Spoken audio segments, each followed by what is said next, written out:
I was working at a cafe in Brussels when an American tourist walked up to the counter and asked if we accepted real money.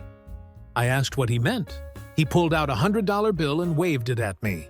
He said euros weren't real currency, just play money that Europe made up. I told him the euro is the second most traded currency in the world. He laughed and said, "That's impossible because America invented money." His wife was nodding along like he was making perfect sense.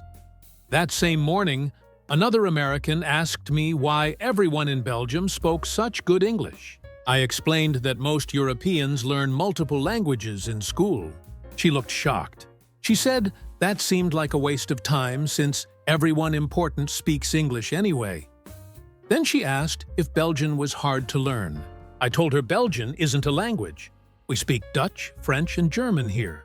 She insisted I was wrong because she'd seen Belgian listed on a translation app once.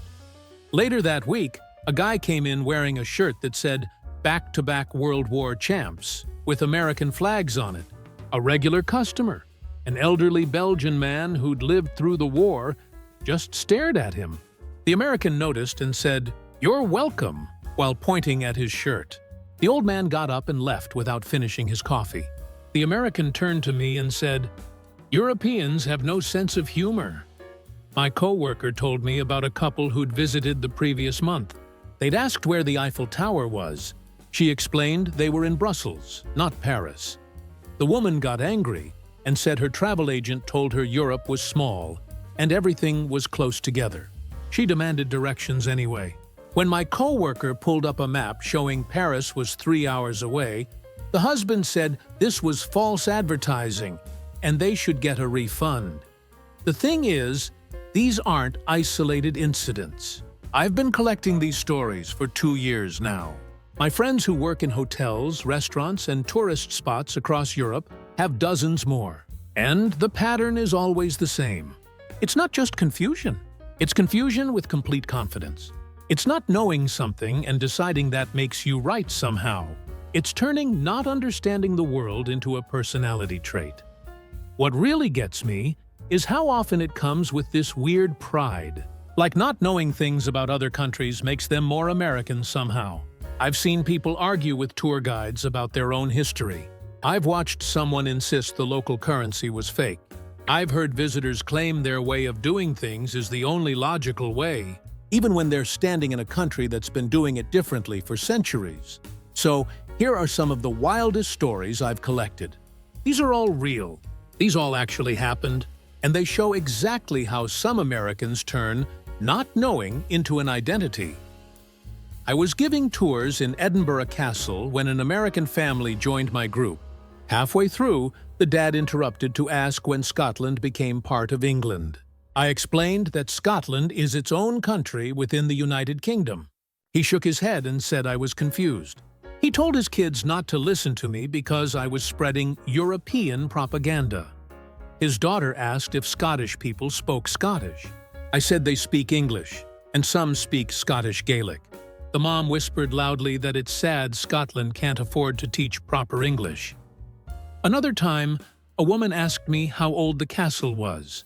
I told her parts date back to the 12th century.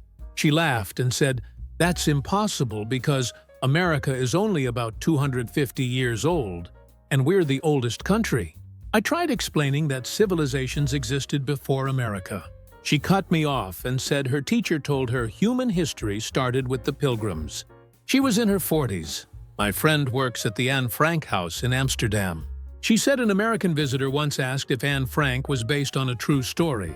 When my friend explained Anne Frank was a real person, the woman seemed disappointed. She'd thought it was like a movie character that Amsterdam made up for tourism. The woman then asked if they'd considered making the museum more fun since it was kind of depressing. A teacher from Texas visited and asked why the museum only showed the German side of World War II. My friend was confused. The woman explained that American museums show both sides to be fair. So why was this museum so biased against Germany? My friend tried to explain that the Holocaust wasn't a both sides situation. The woman said that's exactly the kind of one-sided thinking that causes problems. I met a bartender in Prague who told me about an American who'd asked him what language Czech people spoke before communism. The bartender said they've always spoken Czech. The American insisted that couldn't be right, because languages were invented in the 1900s. When the bartender asked where he'd learned that, the guy said he'd figured it out himself using common sense. A tour guide in Rome dealt with a couple who kept referring to ancient Romans as Italians. She gently corrected them, explaining that Italy as a nation didn't exist in ancient times. The husband got defensive. He said it's the same place, so it's the same people. When she tried to explain how nations and empires work, he said she was overcomplicating things. His wife took a photo of the Colosseum and posted it with the caption, "Where Italians invented pizza parties." My cousin works at a museum in Dublin. An American visitor asked her why Ireland fought against the British if they're both part of England.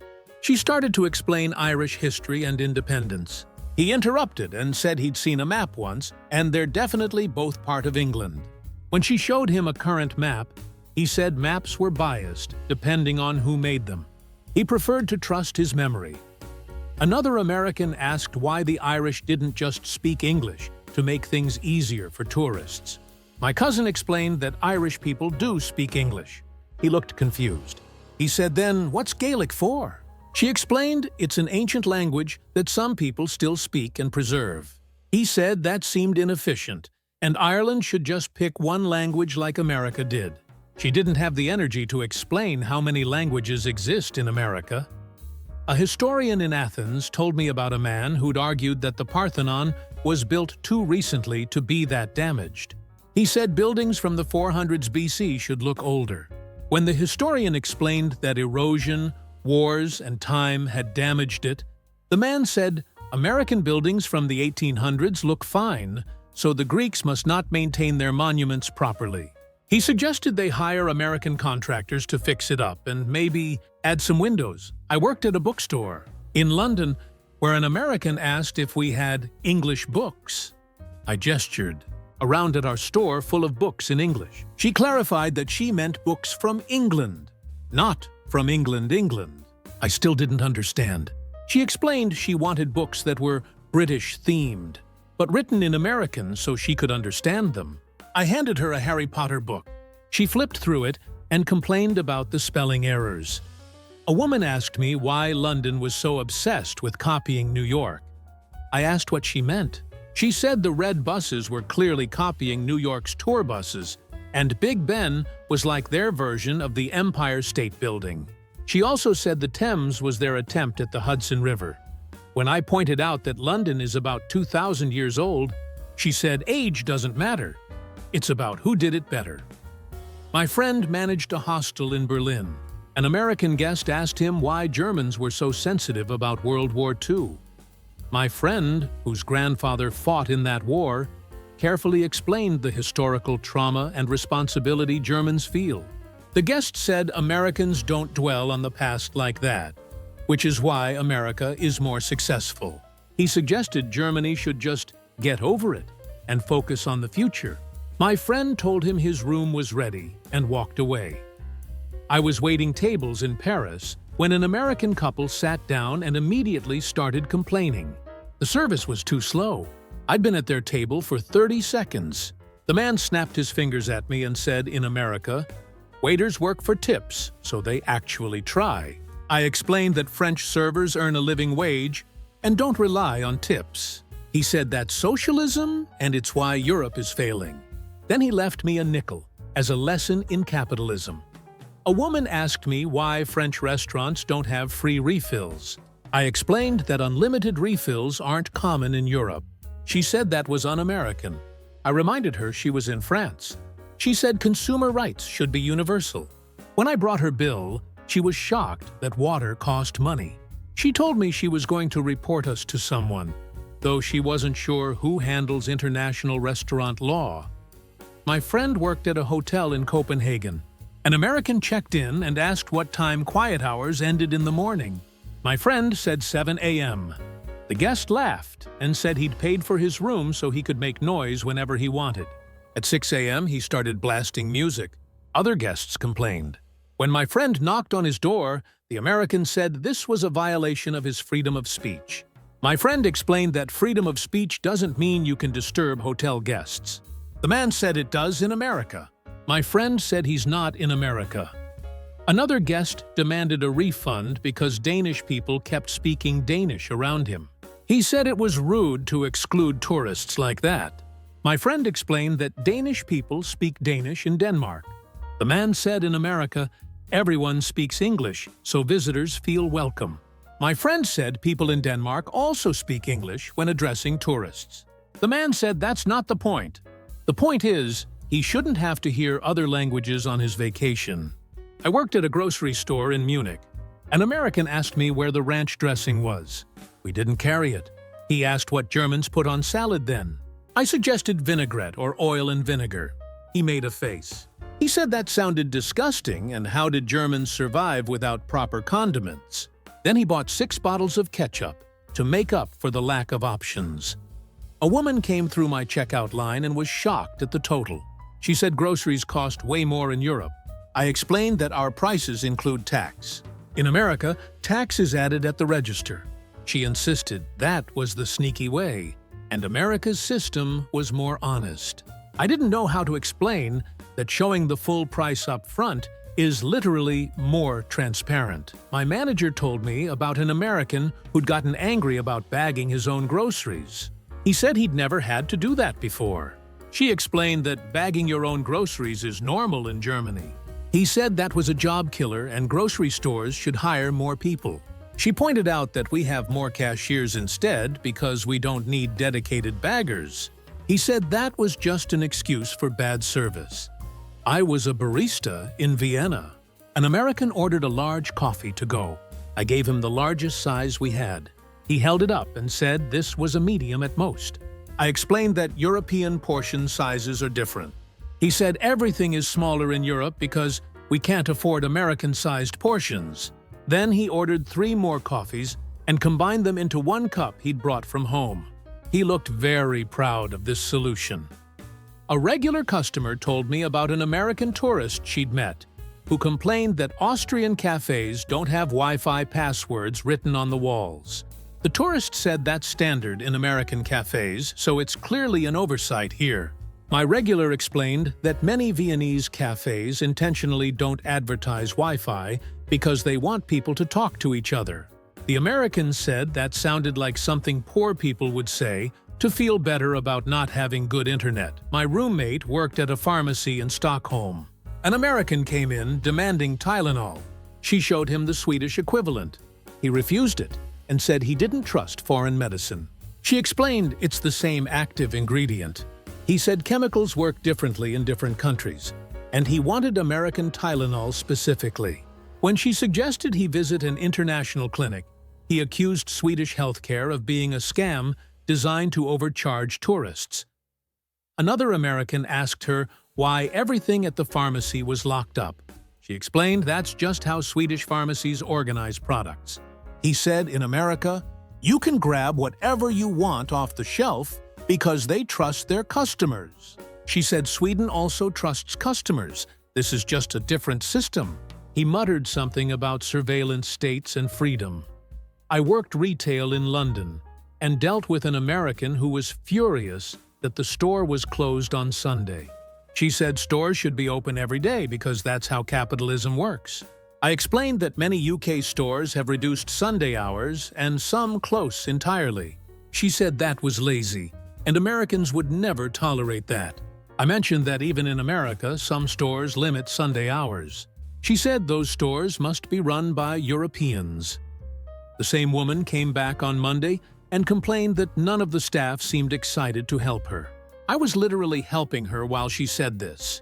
She explained that American retail workers smile more and act happy to serve customers.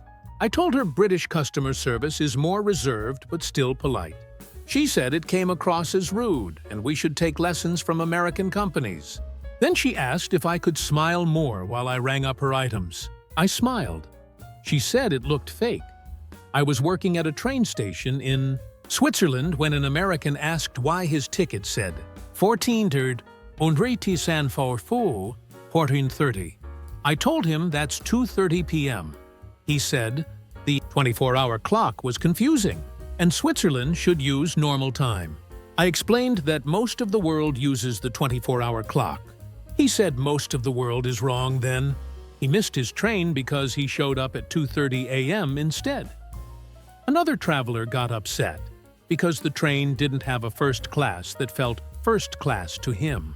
He said it was just slightly bigger seats.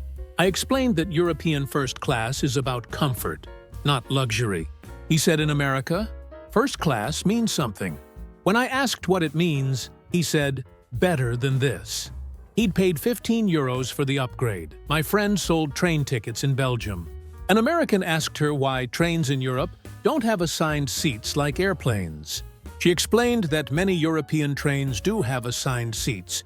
You just have to select that option. He said it should be automatic. She showed him how to select a seat. He said the process was too complicated, and American trains are simpler. She didn't mention that America barely has passenger trains. A woman asked my friend why the train schedule was so confusing. My friend looked at it. It showed times and destinations clearly. The woman said there were too many trains. She'd expected one train per day to each city like a bus route. When my friend explained that trains run frequently in Europe, the woman said that seemed excessive and how did anyone keep track? My friend suggested checking the schedule. I worked at a car rental in Frankfurt. An American insisted on renting a car with an automatic transmission. We only had manuals available. He said Europeans must be behind in technology if we still use stick shifts. I explained that manual transmissions are standard in Europe and many people prefer them. He said that's only because Europeans haven't experienced automatic. Then he asked if our cars had air conditioning or if that was too advanced for Europe too. Another customer got frustrated trying to figure out kilometers. He asked why we couldn't just use miles. I said because Germany uses the metric system. He said the metric system doesn't make sense. When I asked why, he said, because he learned imperial measurements in school. I handed him a conversion chart. He glanced at it and said, math shouldn't be required for driving. My cousin worked at a gas station in Ireland. An American asked why gas was so expensive per liter. She explained that was the price per liter, not per gallon. He did some mental math and got very upset. He said European gas prices were insane, and the government must be scamming people. She explained that prices include tax, and Europe has higher fuel taxes. He said taxation is theft, and started lecturing her about free markets while standing in a country with universal health care. Another American prepaid for fuel and put in 20 euros worth. Then he complained that it barely filled his tank. My cousin explained that 20 euros is about 5 gallons at European prices. He said the pump must be broken because $20 fills his tank at home. She tried to explain currency conversion and fuel prices. He insisted she refund him the difference. She showed him the receipt. He said receipts can be faked. I was a cashier in Norway. An American bought a bottle of water and was shocked it cost 30 kroner. He said water shouldn't cost $30. I explained that kroner aren't dollars, and 30 kroner is about $3. He said it was still outrageous to charge for water. I mentioned that bottled water costs money everywhere. He said in America you can get free water anywhere. I suggested he ask for tap water at restaurants then. He said European tap water probably isn't safe to drink. A woman at my register tried to pay with dollars. I told her we only accept kroner or cards. She said dollars are international currency, so we had to take them. I explained that's not how currency works. She asked to speak to my manager. My manager told her the same thing. She accused us of discrimination against Americans. My manager offered to point her toward a currency exchange. She said she shouldn't have to exchange money because everyone knows what dollars are worth. My friend worked at a bank in Portugal. An American came in wanting to withdraw money. She asked for his bank card. He handed her a check from an American bank. She explained they can't cash foreign checks. He said banks are banks, so it should work anywhere. She tried to explain international banking. He said this was unnecessarily complicated, and American banks don't have these problems. She suggested he use an ATM with his debit card. He said he doesn't trust foreign ATMs. Another customer was upset about withdrawal fees. He said Portuguese banks were greedy. My friend explained that his American bank charges the fee for international transactions, not the Portuguese bank. He didn't believe her. He called his bank while standing at the counter. His bank confirmed what she'd said. He hung up and told my friend she should have explained that better. I worked at a post office in Greece. An American wanted to mail a package to the US. I told him the price. He said that's way more than it costs to mail something in America. I explained that international shipping costs more than domestic. He said distance shouldn't matter because it's all just moving boxes around. When I showed him the rate sheet, he said Greek shipping must be inefficient compared to American shipping. His package weighed 20 kilos. He had no idea how much that was in pounds. I was back at that cafe in Brussels, almost 2 years after I started collecting these stories. An American walked in and asked if we had normal coffee. I asked what normal meant to him. He said big, hot, and in a paper cup. I made him an Americano in our largest to-go cup.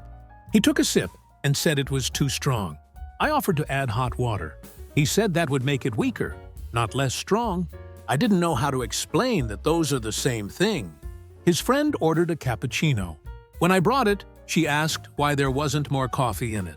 I explained that a cappuccino is espresso with steamed milk and foam. She said in America, cappuccinos are bigger. I told her she might be thinking of a latte. She insisted she knows what a cappuccino is, and this wasn't it. Then she took a photo and posted it with a caption about how Europe doesn't understand coffee. The first guy asked me what country Brussels is in. I said Belgium. He nodded slowly and said he'd thought Brussels was its own country, like a European Washington, D.C. I told him Brussels is the capital of Belgium and also hosts EU institutions, which might be where the confusion came from. He said that's exactly what he meant. So technically, he was right. His friend agreed. They sat there for an hour, talking loudly about how much better things are in America.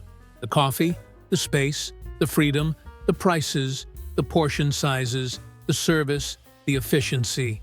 My regular customers, the ones I've served for years, mostly ignored them.